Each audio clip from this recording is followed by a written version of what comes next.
Hi, my name is Diana and I'm 30 years old. Never let your enemies know your next move. That's what my mother had taught me before she passed. She was an amazing lady who didn't take any shit from people. She had raised me as a single mum before cancer took her away from me. My mum was pretty concerned about me before she died. You see, I was at the time dating Richie, who later became my husband. Let me just say that my mum and Richie never had a good relationship. Richie was openly critical of my mum and didn't like her independent personality. He also complained to me that she was too careful and planned too much in life. At the time, I could never guess why he had such a dislike for my mum. I would later learn why. Richie always said, "You know, for a rich woman, your mother is pretty frugal. I think she should be helping us more. You are her only child. It wouldn't hurt to send us some money."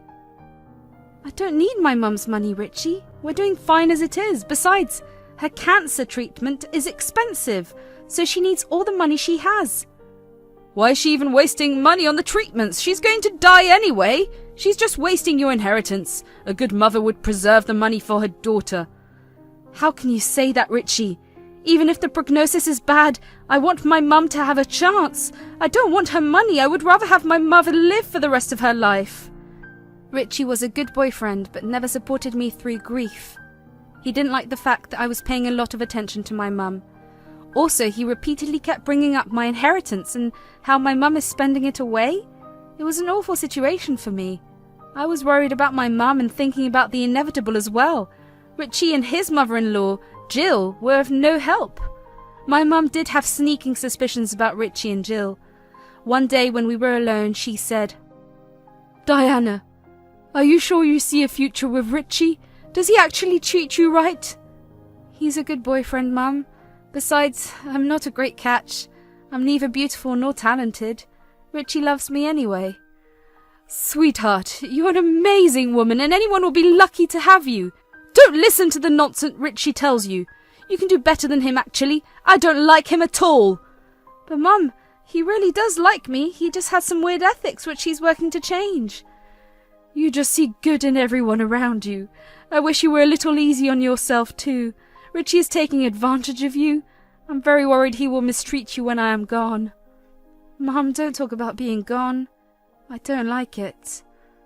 "Then promise me, Diana, you will make him sign a prenup if you decide to marry him.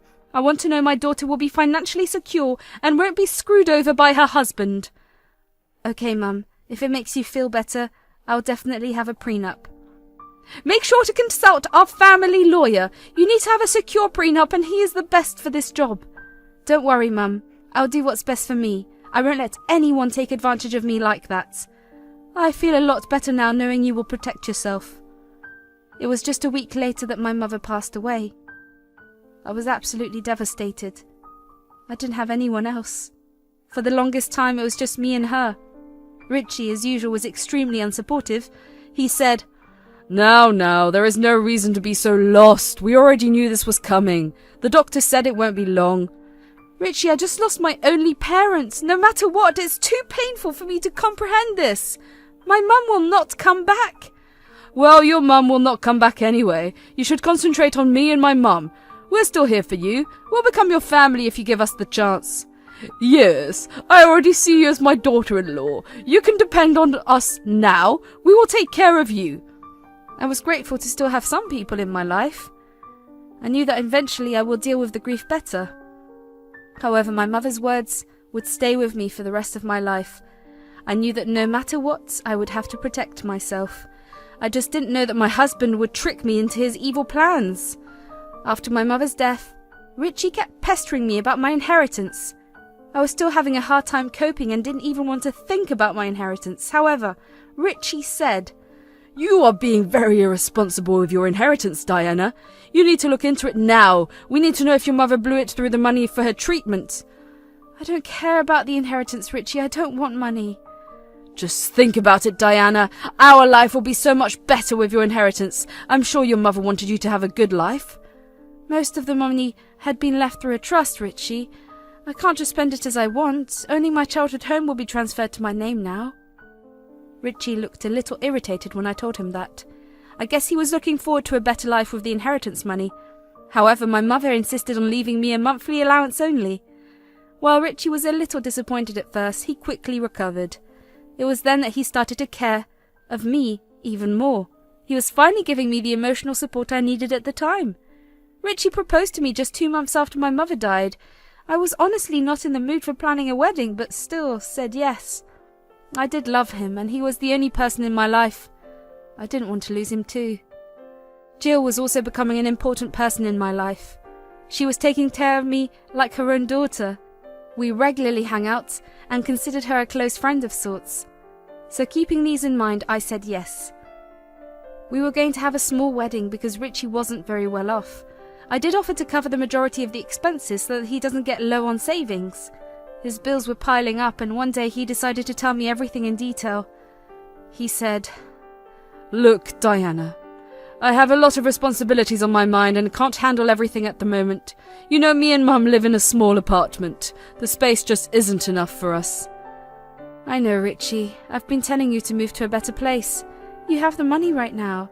There's no need to spend too much on a wedding. You should prioritize your living situation." "Yeah, but I don't want to get a new place. You have a perfectly fine house that is fully paid for. Why don't Mum and I move in with you? I mean, we are getting married anyway." "This is very sudden, Richie. You have just sprung it on me. I need some time to think. I would have to rearrange a lot of stuff if all 3 of us live here." "Come on now. There won't be a problem. We are your family. We will help. It would be better for you to have us under your roof." It was true that my childhood home was big enough to fit everyone. Also, with the wedding near, we had to figure out our living situation fast. However, I was having trouble with what Richie suggested. Somewhere in the back of my mind, I was skeptical about letting them move in with me. I was much more comfortable renting a place with him, while his mother lives elsewhere.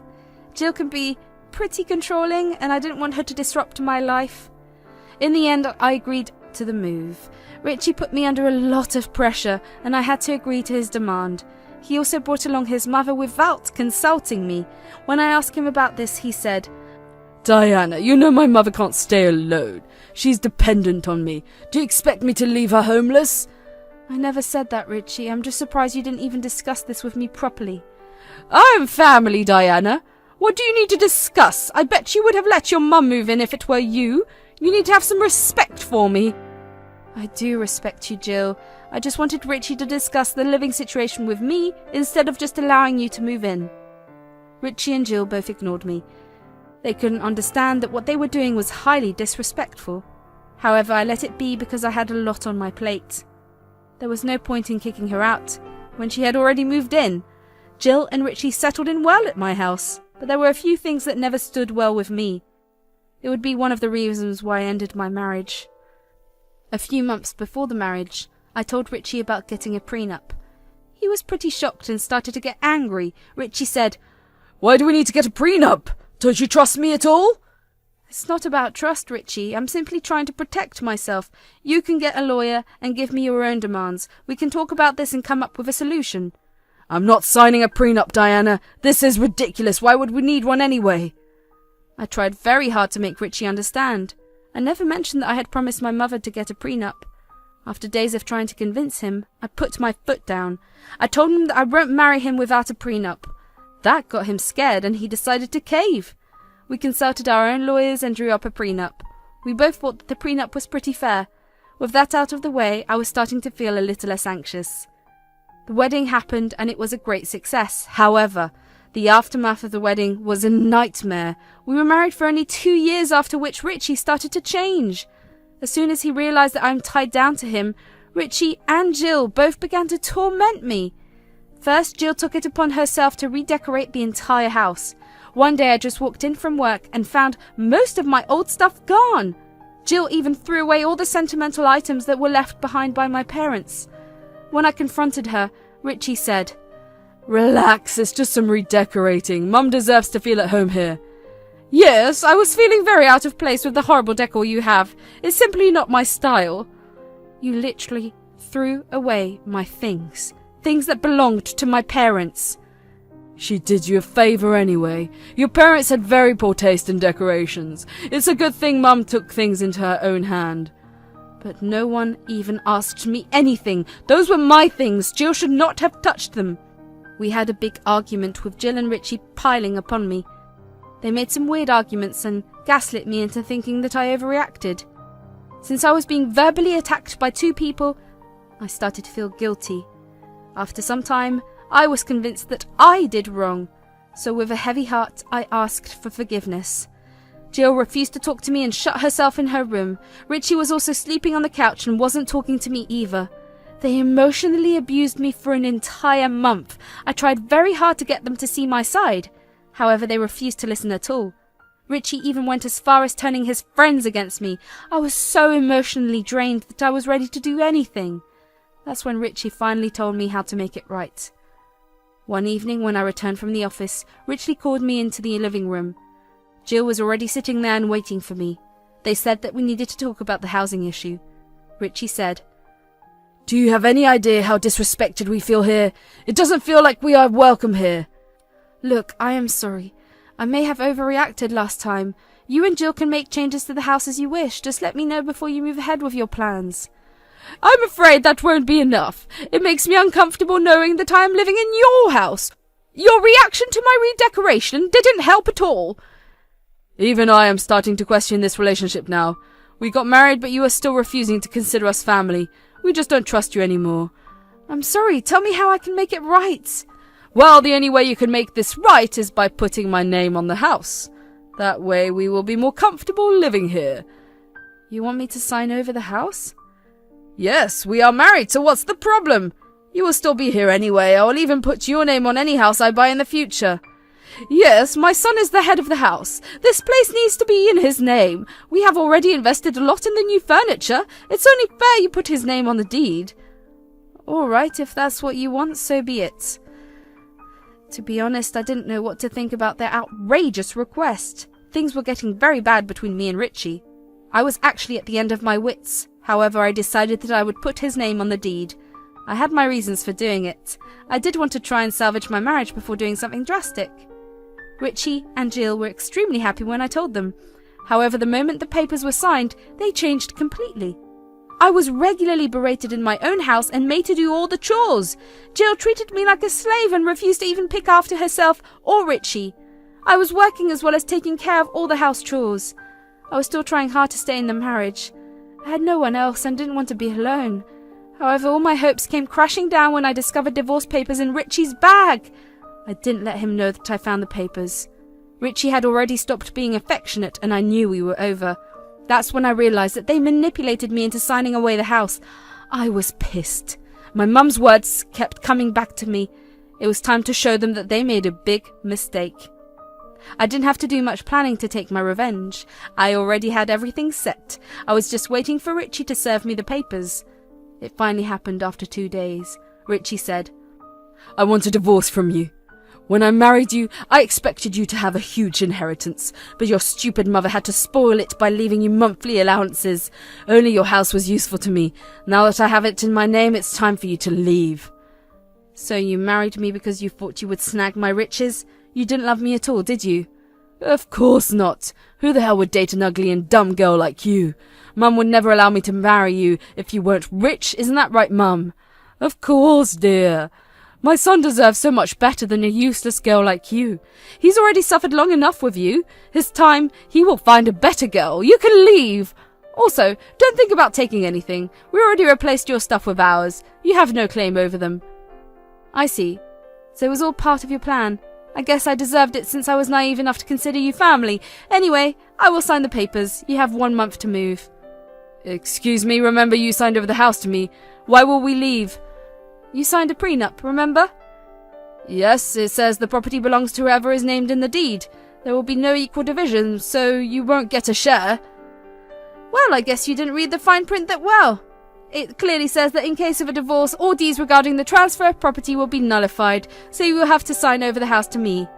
"What? That's not true. Don't play tricks on us. We won't leave this house."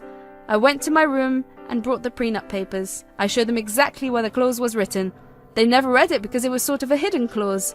Richie and Jill were stunned. They couldn't speak at all. I simply went to my room and shut them out. I called my lawyer and told them to prepare for a divorce. Then I left the house with my things and went over to a friend. Richie and Jill called and texted me throughout the day. They kept pestering me to come and talk things out. Richie even told me that he was sorry and wanted to rebuild the relationship. I simply told them to talk to my lawyer. There was no way I was going back. Richie and Jill escalated their calls when it became apparent they had lost. I was dead set on getting back my property and kicking them out. I did meet Richie again, but only with our lawyers present. His lawyer made it clear to him that he would get nothing out of the divorce. Instead, I'll be taking his car since I bought it and put my name on the papers. Richie was left with nothing. He tried to plead with me. Diana, please reconsider this. I know I made a mistake. It isn't too late to stop the divorce. You need to be more forgiving. I thought you loved me. I did love you, Richie, but all my love vanished the moment you betrayed me. You don't want me back. You just want access to my trust in the house. I'll never stay with a man like you. I will make this right. Please give me a chance. We will start over. I will even cut off my mum. She is the one who gave me ideas. There is no reason to throw your mum under the bus. Both of you are equally responsible for this. I hope you two get your just desserts. With that, I gave my lawyer the signal to go ahead. Richie's lawyers also told him that signing away the papers will be his best option. Since I didn't want to continue the relationship, there is no point in trying anything, so Richie was forced to sign the divorce. My lawyer then promptly told them to empty the house since it now belongs to me. It was a nightmare getting Richie and Jill to move out. They refused to leave the premises even after the eviction period had expired. I threatened to call the police if they didn't leave. They thought I was bluffing, so I called the police. Richie started to threaten me and started destroying my garden. The police came and arrested him for destruction of property. His mother begged me not to press charges, but I did so anyway. Right now, I'm back living at the house. Richie was let go of his job when his boss found out that he was arrested. He's a very old-fashioned guy and didn't want to have a criminal as his employee. Jill did call me to ask for money to bail him out. I laughed in her face and cut the call. Richie's friends also reached out to me to apologize. They finally realized that Richie was a shitty person. As for me, I'm back to my old self. I'm enjoying my single life while my ex and his mother are struggling to make ends meet.